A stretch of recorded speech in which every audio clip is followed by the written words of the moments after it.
안녕하세요. 저는 40대 후반의 여자입니다. 얼마 안 남은 이해가 지나고 나면 벌써 저도 반 100살을 먹은 진정한 중년의 여성이 되네요. 올 한 해 저는 정말 힘든 시기를 보냈습니다. 친정엄마에 이어서 친정아버지까지 두 분이 올 초에 모두 다 세상을 등지셨거든요. 마지막으로 아빠가 돌아가시고 제 옆에 더 이상 계시지 않으신 지는 이제 겨우 딱 6달이 되었고요. 언제나 평생 엄마 아빠라고 부를 수 있는 그 성스럽고도 가장 편안한 존재가 이제는 제 옆에 없다고 생각을 하니 아직도 가슴이 사무치게 아려옵니다. 아리다는 말로는 부모가 세상을 떠난 것을 감히 다 표현할 수가 없네요. 더 나이가 드시고 또 주름이 자글자글한 모습도 보여주시고 그걸로도 모자라 치매에 걸려 저를 기억하지 못하는 한이 있더라도 그때까진 쭉 제 곁에 사실 줄 알았습니다. 그래서 평상시에 해드릴 수 있었던 자그마한 효도조차 뒤로 미루면서 불효녀 마냥 살았었네요. 하지만 갑작스럽게 올 초 두 분이 교통사고를 당했다는 소식을 듣고서 정신없이 병원을 찾았고요. 코로나 때문에 방문객들 수를 제한한다고 하는 병원 측의 말로 인해서 제대로 부모님 얼굴도 뵙지를 못했습니다. 제가 위로는 큰언니가 하나 있고 밑으로는 남동생이 하나 있어요.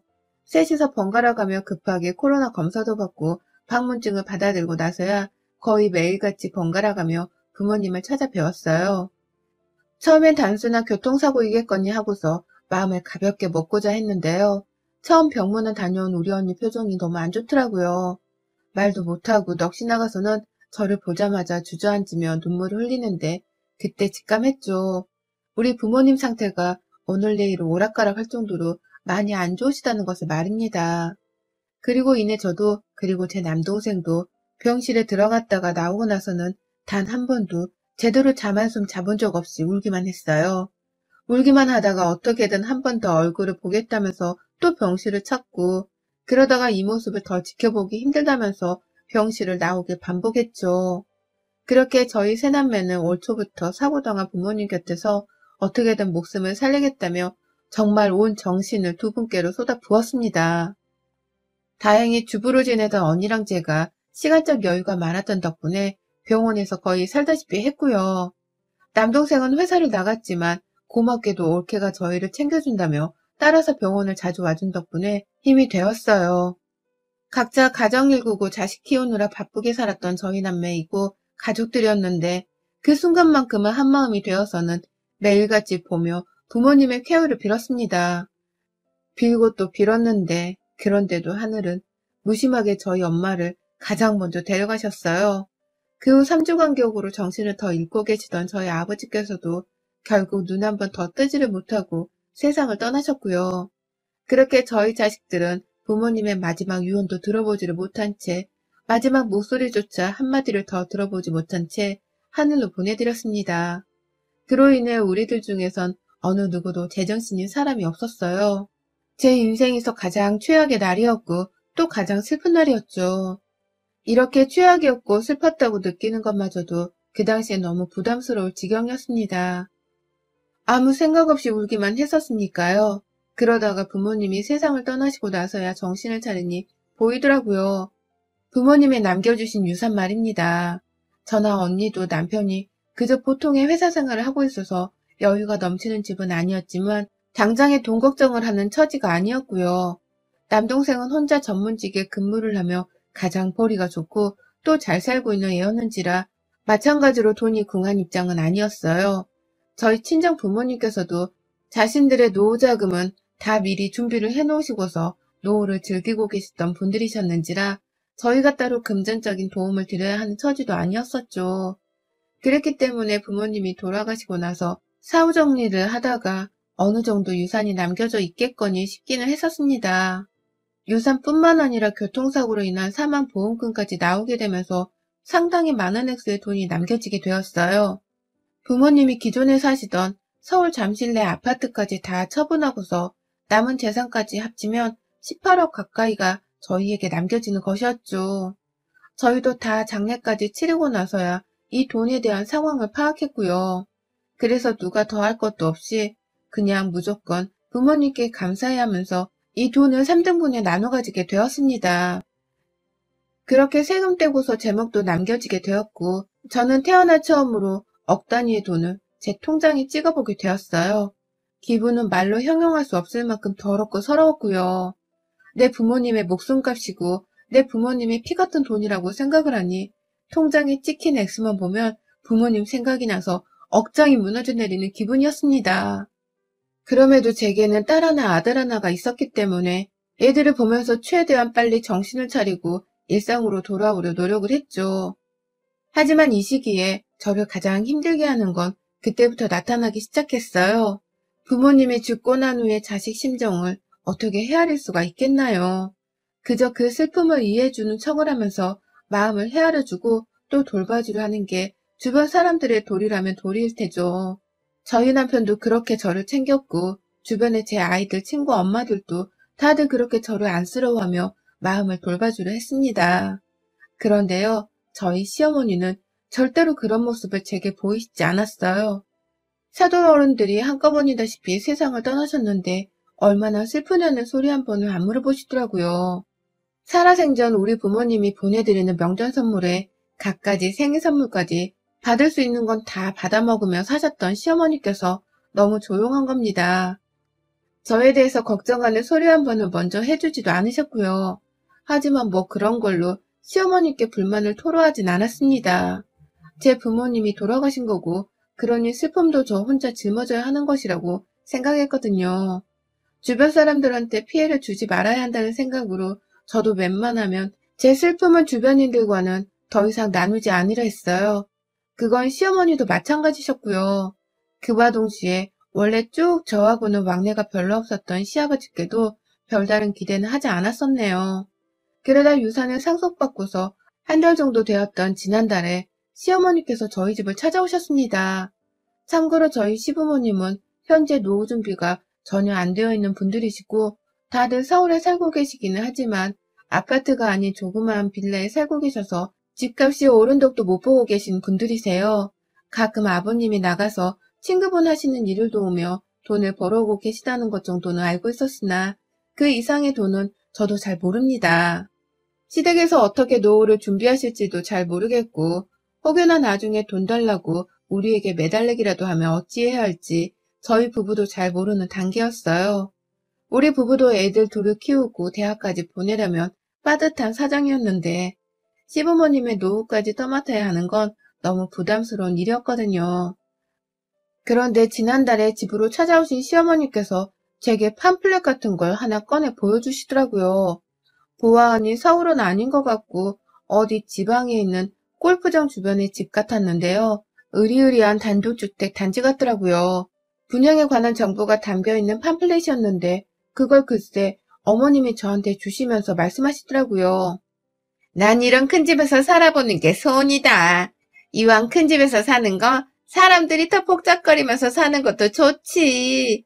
니들이랑 나랑 니 시애비랑 이렇게 다 같이 모여서 살면 얼마나 좋겠니? 그러면 우리가 각자 돈 걱정을 하지 않아도 되고 서울에 있는 집 팔고 남긴 돈으로 평생 여유 있게 살아도 될 테고 말이다. 라고 말이죠. 갑자기 찾아와서 분양 사진이 담긴 팜플렛을 건네시는 걸로도 모자라 갑자기 안 하던 합가 얘기에 큰 집 얘기를 하며 함께 살았으면 좋겠다는 뉘앙스를 풍기시는 시어머니가 너무 황당했습니다. 이런 얘기를 도대체 왜 저한테 하시는 건가 싶어 의아하기도 했고요. 그래서 저는 눈치가 없었는지 모르겠지만 정말 솔직하게 당장 떠오르는 말을 했어요. 어머님, 이런 집 사려면 돈이 몇십억은 있으셔야 해요. 지방이어도 골프장까지 끼고 있는 괜찮은 동네는 땅값이 비싸거든요. 라고 말입니다. 그런데 그 다음에 뱉어내는 시어머니의 말씀에 저는 할 말을 잃고야 말았어요. 어머님이 절 빤히 쳐다보면서 니네 친정에서 받은 유산 있잖아. 그걸로 사면 되지. 라고 하시는 거예요. 감히 저희 부모님이 돌아가시면서 받게 된 그 피 같은 돈을 시어머니가 언급하신 겁니다. 무슨 공황장애 환자의 마냥 숨이 차오르더라고요. 혈압이 오르는 것도 같고 피가 거꾸로 솟아나는 것도 같았어요. 그 돈을 왜 어머님이 언급하세요? 그 돈을 어머님은 어떻게 알고 계세요? 라면서 당장 떠오르는 질문을 마구잡이로 쏟아내면서 시어머니께 닥달을 하니 어머님도 크게 당황을 하신 듯 보였어요. 아니 그냥 아들이 빨래주길래 돈을 여유있게 받았다고 하는데 그 돈을 그냥 안 쓰고 있는 건 낭비잖니. 요즘같이 땅값 오르는 시기에 뭐라도 빨리 사놔야 돈이 되지. 그걸 그냥 그렇게 내버려두면 너 나중에 그거 똥 된다. 라고 하면서 저에게 상황을 설명하려고 하셨어요.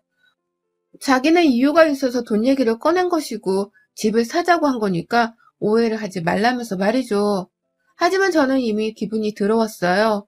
우리 부모님이 돌아가신 지 이제 겨우 반년이고 그 슬픔이 채 사라지지도 않았는데 그 돈을 지들이랑 함께 살자고 큰 집을 사라다니요. 어디서 구해온 건지 분양 소식이 적힌 팜플렛까지 챙겨오신 걸 보면 시어머니가 혼자서라도 여기저기 분양사무소를 들려서 집을 알아보고 다닌 게 분명하다 생각되었습니다. 떡줄 놈은 생각도 안 하고 있는데 자기 혼자서 떡 하나 얻어먹겠다면서 돈 있는 여자인 마냥 쏘다니며 다녔을 거라 생각을 하니 진짜 빡치대요. 너무 빡이 쳐서 할 말이 많은데 생각도 안 나더라고요. 당장 나가세요. 그 돈 어머님 아버님한테 쓸 생각 없고 합가용으로 큰 집을 사는데 쓸 생각은 더더욱 없으니까 다신 그 돈에 대해서 언급하지도 마세요. 나가세요. 라고 호통을 치면서 시어머니를 집에서 쫓아냈습니다. 남편한테 바로 전화를 해서 네가 시어머니한테 나 돈 많으니 이제 합가자고 꼬셨냐? 너 혹시 우리 부모님 돈으로 노후 준비도 안 돼 니네 부모님을 부양할 생각했냐? 무슨 생각으로 내가 재산을 물려받았다는 걸 니네 엄마한테 얘기한 거야? 너 도대체 이 돈을 어떻게 생각하고서는 그런 얘기를 니네 엄마한테 한 거냐고! 라면서 얼마나 화를 냈는지 몰라요. 쥐꼬리만 월급을 벌어오는 자식을 남편이라면서 떠받들어주고 챙겨주며 지고지순하게 살았더니만 시모에 이어서 남편까지도 나를 바보 천치로 봤나 싶어서 천불이 났죠. 결국 이날 있었던 일에 대해서는 제가 너무 억울하고 속이 터질 것 같아서 저희 큰언니한테까지 이 사실을 알리고 화를 내니 큰언니가 집까지 찾아와서는 저희 시부모가 정말 염치가 없다며 남편이랑도 한바탕을 했어요.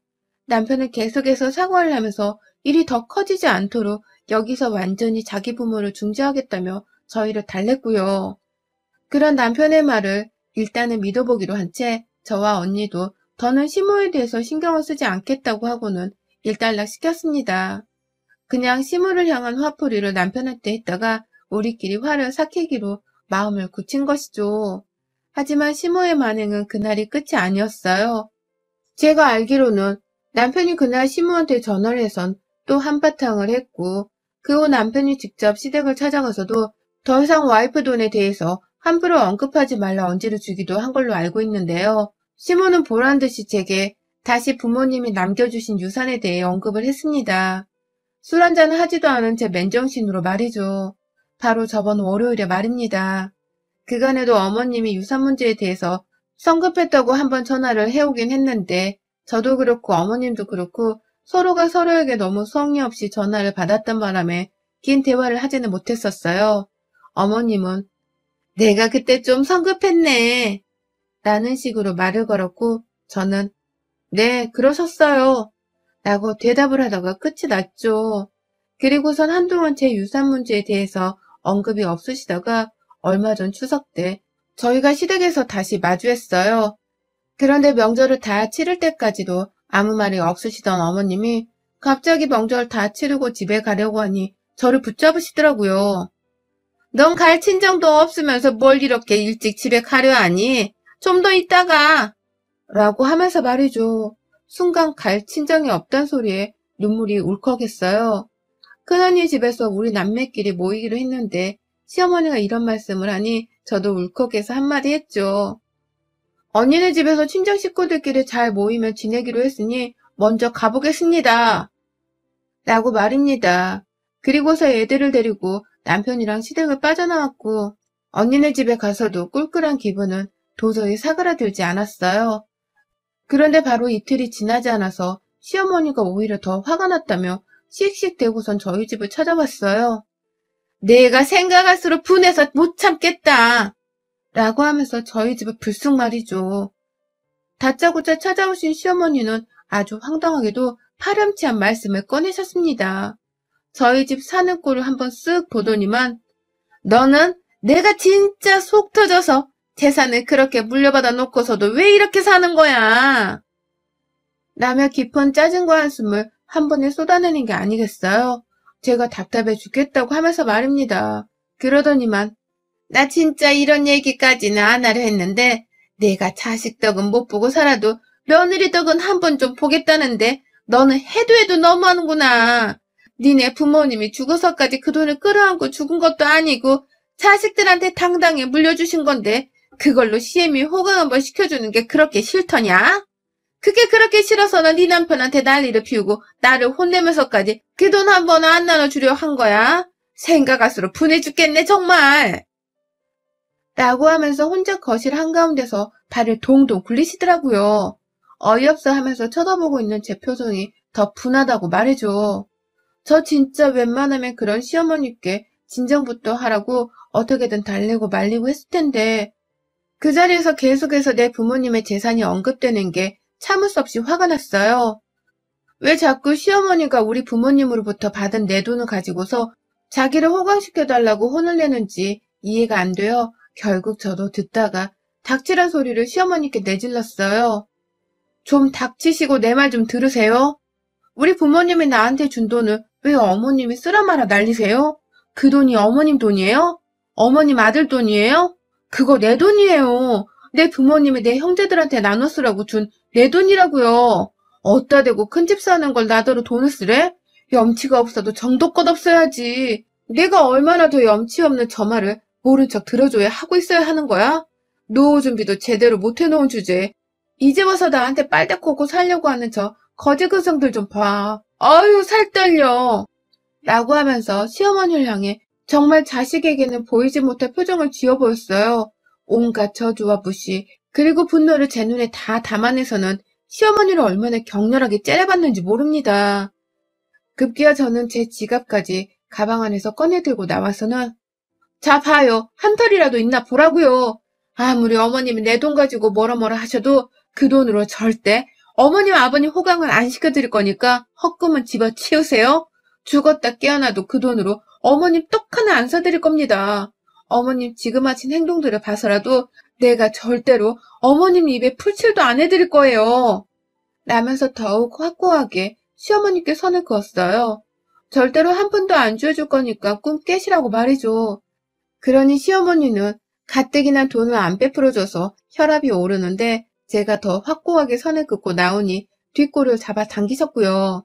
그러더니 저를 한 대 때리기라도 하려는 건지 자꾸만 자기 손을 들어 올리더라고요. 너 입 안 다물어? 라는 식으로 협박을 하면서 말입니다. 결국 저도 다 말씀드리기는 수치스럽지만 그 당시 너무 흥분을 해서 시어머니께 끝까지 대들었습니다. 입 다물라고 하시는 어머님 말씀에 안 다물면 어쩔 건데? 라고 하면서 반말도 날렸고요.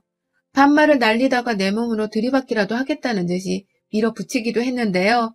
그러다가 중간에서 남편이 말리다가 또 시어머니도 남편한테 손찌검을 하면서 정말 난리 부르스였어요. 남편은 말리다가 자기 엄마한테 맞고선 왜 아들은 또 때리고 난리야 라면서 싸움에 초를 쳤고 시어머니는 당황한과 동시에 며느리를 한 번 더 설득해 보겠다며 돈 얘기를 또 꺼내셨고 정말 상황은 걷잡을 수 없이 악으로 치달았습니다. 그러다가 결국 제 손으로 시어머니를 잡아끌고서 집을 나섰고요. 현관 밖으로 시어머니를 데리고 나가자마자 전 보란듯이 시어머니께 앞으로 아들 없다고 생각하시고 살아야 하실 거예요. 안 그럼 제가 어머님 아들이랑 이혼하고 저 혼자 이 돈 다 쓰려고 할지도 모르니까요. 정말 어머님 아들이 어머님 때문에 이혼까지 하고서 사는 꼴을 보고 싶지 않으시면 그냥 이대로 그 입 다무시고 집에 가세요. 더 험한 꼴 당하고 싶지 않으면 라며 말을 했습니다. 저 혼자 돈 들고 혼자 살며 아이들을 자유롭게 키우겠다는 말이 퍽 어머님께는 난처하고 두려워지는 상황이었는지 어머님도 그 얘기를 듣고는 너가 무슨 이혼이야 얘들을 두고 무슨 이혼 소리를 그리 쉽게 내뱉어 하면서 제 말을 부정만 하시대요. 제가 무슨 말을 하려고 해도 이혼 소리 그렇게 쉽게 하는 거 아니다 라고 하면서 저를 다그치려고만 하셨어요. 입도 다물게만 하려 하셨고요. 그러다가 결국 어머님은 더 큰 소리도 하지 못한 채로 그 길로 집을 가셨어요. 변하지 않는 저의 험악한 눈빛과 하다하다 이혼 소리까지 나온 마당에 본인이 저를 설득할 수 있는 방법이나 말은 이제 다시 없다는 것을 잘 아는 듯 했습니다. 그걸 잘 알기에 어머님은 저를 보면서도 마지막 한마디를 그냥 삼키고서는 억울하다는 듯 떠나더라고요. 어머님의 그 한마디를 저는 끝까지 듣지를 못했고요. 그날 저희 남편은 밖에서 제가 이혼 얘기를 꺼내는 것을 듣고서는 혼자 괜히 심각해져선 저와 눈도 제대로 마주치지 못하더라고요. 자기 엄마 때문에 제가 이혼까지 생각을 하고 있는 줄은 몰랐다면서 눈치를 보고 또 제 마음을 돌리고 싶다면서 알랑방구랑 방구는 다 껴댔죠. 뭐 물론 남편은 지금까지 저랑 잘 살아왔으니 저는 실제로 이혼을 하고자 하는 마음은 없었습니다. 다만 시어머니가 너무 지랄맞고 염치가 없어서 초강수로 꺼내둔 말이었는데 이렇게까지 두 모자한테 효과가 있을 줄은 몰랐네요. 저는요 그날 후 남편한테 거의 선고하다시피 말했어요. 절대로 내 앞에서 다시는 우리 부모님 유산에 대해 주제넘게 언급도 하지 말고 아는 척도 말라고 말이죠. 그와 동시에 자기 부모님 단속도 똑바로 하고 살라고 말입니다. 그러니 남편도 마누라 통장에 꽂힌 그 몇 억이 제법 탐은 났던지 잠시 꿈에 부풀어 있던 것 같은데 금방 실망을 하면서도 분명하게 약속을 하더라고요. 절대로 제 심기를 건드리는 일은 없을 테니 아무 걱정을 하지 말라고 말이죠. 시어머니도 자기가 똑바로 단속을 하면서 돈 얘기는 일절 하지 않게 할 테니 더 신경을 쓰지 말라고 말입니다. 그렇게 전 내 집안에 쳐들어와서는 자기를 위해 부모님의 유산을 써달라고 당당히 요구하던 시어머니께 이혼까지 언급하며 쫓아내고 나서야 이 모든 어처구니 없는 논란을 끝맺을 수 있었습니다. 노후의 마지막 동아줄이라고 저를 생각했던 시어머니는 그 후 아쉬움이 많이 남는지 자꾸 연락을 해오네요. 며칠간 매일 말입니다. 별것 없이 안부를 묻겠다면서도 점심에 연락을 해오셨고 밥 해주겠다며 저녁에 또다시 전화를 하셔서는 저를 부르기도 하셨죠. 그러다가 무슨 주변에 아는 부동산 사장님이 계신데 한번 만나보지 않겠냐는 엉뚱한 질문을 하기도 하셨고요. 그런데 저 그 전화를 다 받긴 받았고 인사를 드리기도 드렸는데 그때마다 남보듯 전화를 받고는 마지막에 꼭 이 말을 남기고는 일방적으로 끊었어요. 저 아세요? 라는 말을 남기고서 말입니다. 이 말을 일주일 내내 하루에 한 번씩 해드리려고요. 이미 시어머니는 빡이 쳐서 너 나 모르냐? 라면서 불같이 화를 내는데 저는 열받은 시어머니의 꼴을 지켜보는 게 그렇게 신이 납니다. 그러니 당분간도 더더욱 시어머니를 모른 척 전화를 받아대면서 속을 좀 뒤집어 놓으려고요. 그러다가 보란듯이 제 부모님이 남겨주신 돈은 저를 위해서 그리고 제 자식이나 세상을 위해서라도 좀 더 뜻있고 의미 있게 쓸 겁니다. 그 전에 아직은 돌아가신 부모님을 기리면서 그냥 제 통장 안에 가만히 그 돈을 남겨두고 싶네요. 제 뜻대로 돈 좀 쓰도록 우리 어머님 좀 누가 대신 말려주세요. 혹시 주변에서 며느리가 유산 상속을 받았다며 설레발치고 김칫국 마시는 60대 지인이 계시다면 제발 정신 좀 차리고 김칫국 그만 마시라고 현실 조언 좀 해주시길 유튜브 구독자님들께 간곡히 부탁드리는 바입니다. 여러분의 생각은 댓글로 남겨주세요. 오늘도 시청해주셔서 정말 감사합니다.